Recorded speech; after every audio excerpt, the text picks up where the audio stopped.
10મું pass આદિવાસી મહિલાને વડાપ્રધાન મોદીએ બનાવ્યા મંત્રી, કેવી રીતે મળ્યો વગદાર હોદ્દો?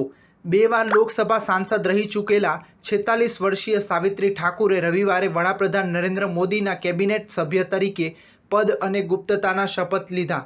અનુસૂચિત જનજાતિ માટે આરક્ષિત બેઠક પરથી લોકસભામાં પહોંચેલા સાવિત્રીએ ધર્મપુરી તહસીલના તારાપુર ગામથી દિલ્હી સુધીની સફર કરીને અન્ય લોકોનું જીવન બદલી નાખ્યું. તેઓ માળવા પ્રદેશમાં આદિવાસી મહિલાઓ અને ખેડૂતોની સુધારણા માટે વર્ષો સુધી સખત મહેનત કરતા રહ્યા. દીદી નામે ઓળખાતા સાવિત્રી ઠાકુરે કોંગ્રેસના ઉમેદવાર રાધેશ્યામ મુવલેને 2 લાખથી વધુ મતથી હરાવ્યા છે. 1996માં તેઓ એક સ્વયંસેવી સંગઠનમાં સામેલ થઈને આદિવાસી અને ગરીબ મહિલાઓની જિંદગી બદલવા માટે કામ કરતા રહ્યા. મહિલાઓને લોન આપવી, તેમને આત્મનિર્ભર બનાવવા અને દારૂબંધી કરાવવા તેમણે ખૂબ જ મહેનત કરી. 10મું પાસ સાવિત્રીએ દશકા સુધી સામાજિક કાર્યકર્તા તરીકે કામ કરીને 2003માં રાજનીતિમાં આવ્યા.